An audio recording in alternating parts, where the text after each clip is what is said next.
Minggu lalu di video yang berjudul ini ya, yang thumbnailnya seperti ini, saya sudah men-sharingkan nih perjalanan portofolio saya sepanjang tahun 2025 ya, yang dimana di tahun kemarin bersyukur portofolio saya kembali mengalahkan market dengan kenaikan return 54%. Nah, di video kali ini saya akan sharingkan nih strategi saya untuk tahun 2026 nih, khususnya di awal tahun. Ya, mau tahu strategi saya? Tonton video ini sampai habis ya.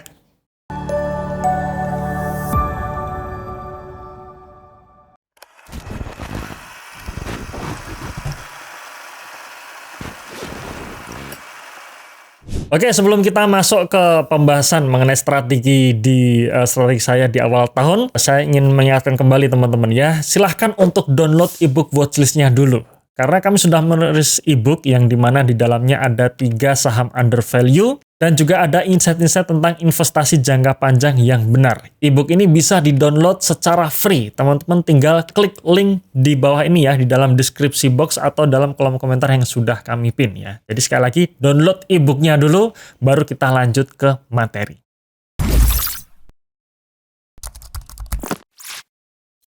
Oke, yang pertama kita bicara dulu mengenai tipe saham atau kriteria saham ya. Dan per tahun 2026 ini saya sedikit mengubah mengenai kriteria saham yang saya miliki. Yang tadinya turnaround atau growth, saya rubah nih menjadi defensif atau agresif. Nah, tentu saja dua kriteria ini punya ciri khas yang berbeda.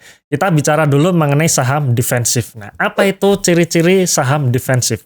Defensif ini biasanya dari sisi kinerja, sekali lagi ya, dari sisi kinerja atau fundamental perusahaan, itu biasanya relatif stabil menghadapi gejolak ekonomi. Jadi apapun kondisi ekonomi, ya termasuk ekonomi global maupun lokal, kinerjanya cukup stabil.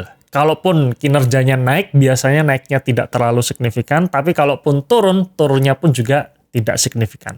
Nah, salah satu yang bisa saya contohkan ya, misalkan di dalam watchlist kita ya, yang ebook yang teman-teman download, di situ ada saham Sido.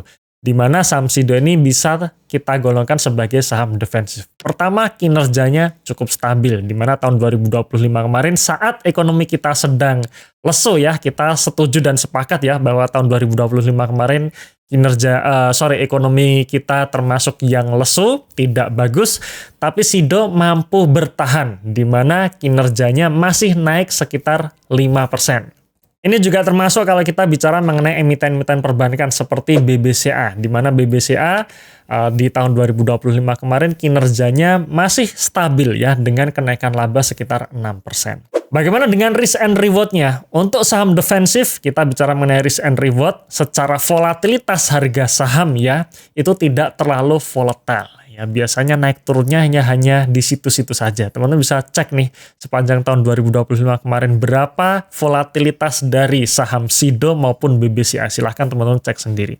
Reward-nya pun juga cukup lumayan ya.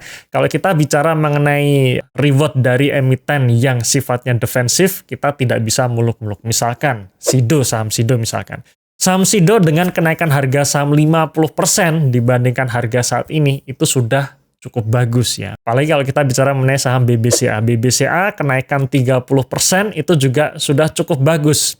Dan kalau kita bicara mengenai saham multi-bagger di saham Sido dan juga BBCA, ini tidak bisa kita harapkan kenaikan multi-baggernya dalam waktu yang singkat. Tidak bisa ya, kita mengharapkan naik 100% dari saham BBCA dalam jangka waktu 1-2 tahun tidak bisa. Ya, paling tidak menunggu sampai 3 mungkin sampai 5 tahun ya untuk harga saham BBCA naik dari level 8.000 ke 16.000.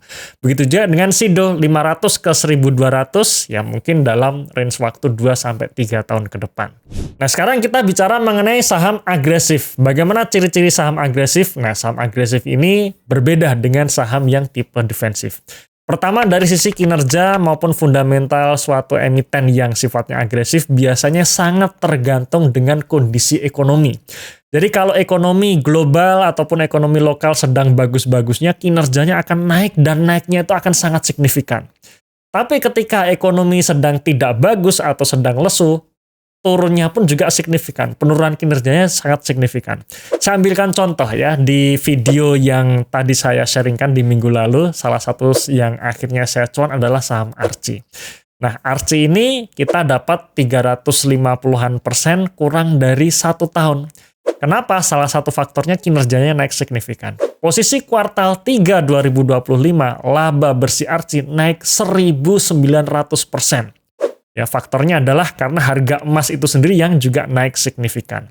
Nah, bayangkan naik 1.900% yang dimana kenaikan laba 1.000% ini tidak akan bisa ya teman-teman dapatkan di saham SIDO maupun di saham BBCA ya. Kenaikan dalam jangka waktu 1 tahun, kenaikan laba sekali lagi. Lalu kalau kita bicara mengenai risk and reward dari saham agresif, ya pastinya lebih tinggi juga dari sisi misalkan volatilitas harga saham. Nah, teman-teman bisa lihat nih saham Archie volatilitasnya sangat tinggi ya, kenaikan 100% bisa sangat tinggi. Bahkan ketika sentimennya masih kuat, harga sahamnya harga komoditas emasnya masih naik, harga saham Archie kemungkinan masih bisa naik lebih tinggi lagi. Tapi nanti kalau tiba-tiba nih harga emasnya turun, maka dianggapnya growth-nya sudah habis, penurunannya juga akan cukup tajam. Kemudian kalau kita bicara mengenai multi-bagger, ya teman-teman juga bisa cek ya emiten-emiten emas ini kenaikan 200% atau 300% ini cukup cepat. Tidak sampai dalam waktu 1 tahun untuk saham-saham emiten emas ini naik sangat signifikan, naik 3 kali lipat atau bahkan 5 kali lipat. Nah, sampai di sini harapannya teman sudah mulai paham ya tipe dari emiten-emiten yang sifatnya agresif maupun defensif. Nah, sekarang teman-teman cek nih kira-kira dalam portofolio teman-teman nih banyak pegang saham yang agresif atau defensif. Coba tulis di kolom komentar ya.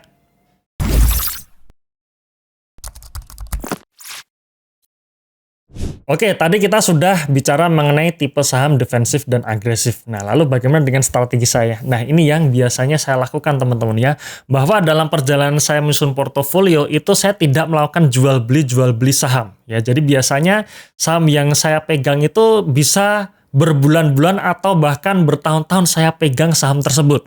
Cuman di sini yang saya lakukan adalah saya selalu rebalancing. Apakah saya akan melakukan portofolio agresif atau portofolio defensif dengan cara saya mengubah-ubah alokasinya.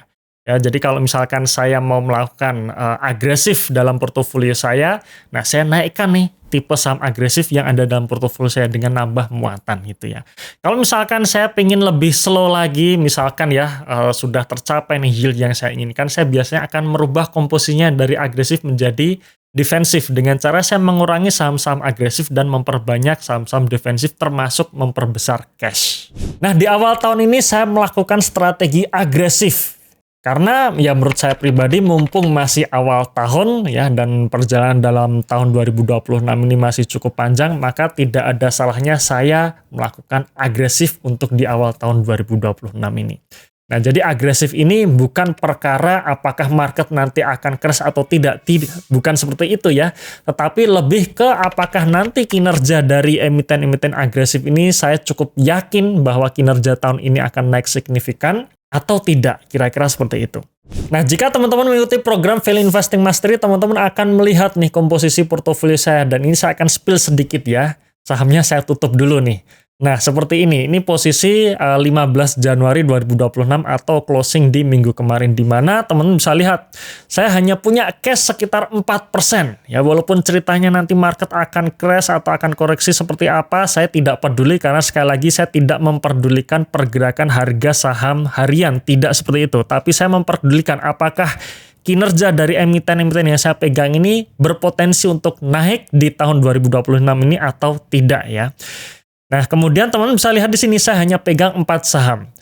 Di sisi agresif saya pegang sekitar 44% alokasi ya di nomor 1 dan nomor 4 ya. Nomor 1 44%, kemudian saham agresif yang kedua itu 21%. Jadi total sekitar 65% portofolio saya saat ini ada di saham yang tipe agresif, di mana untuk tipe agresif ini saya sangat meyakini bahwa kinerja dari dua emiten ini di tahun 2026 ini bisa naik cukup signifikan. Sekali lagi kita bicara mengenai kinerja ya, bukan volatilitas harga saham. Lalu berapa kira-kira nominalnya? Nah, di alokasi yang 44% ini nominal sampai saat ini secara market value ada di 1,4 miliar rupiah, di mana untuk posisi 15 Januari masih floating profit 14%. Tapi di saham agresif yang kedua di mana alokasinya sekitar 21%, itu ada di nominal market value 694 juta rupiah, dan sampai saat ini masih minus 4,35%. Ini posisi 15 Januari 2026 ya. Dan tentu saja ketika video ini dirilis, pasti harga saham dari kedua emiten tersebut ya, maupun 4 emitennya tadi tentu saja sudah bergerak ya. Dan saya tidak tahu nih apakah naik atau turun, dan saya tidak peduli dengan pergerakan harga saham harian. Cuman kenapa saya pilih agresif di awal tahun, saya ingin mengejar pertumbuhan portofolio. Ya walaupun biasanya memang di awal-awal tahun ini belum akan kelihatan ya kenaikannya. Biasanya akan terlihat mungkin di pertengahan tahun sampai akhir tahun nanti. Dan sekali lagi, portofolio saya yang saya tampilkan ini saya share termasuk nama emitennya, termasuk nominalnya melalui program Value Investing Mastery. Jika teman-teman ingin mengikuti perjalanan saya dalam menyusun portofolio ya, bagaimana portofolio saya apakah di tahun 2026 ini kembali mengalahkan market atau tidak, teman-teman bisa join di program Value Investing Mastery. Ya, silahkan pelajari lebih lanjut program ini melalui link dalam deskripsi box atau dalam kolom komentar yang sudah kami pin. Oke, terima kasih sudah menonton video ini sampai akhir. Tunggu video kami selanjutnya ya, dan salam passive income.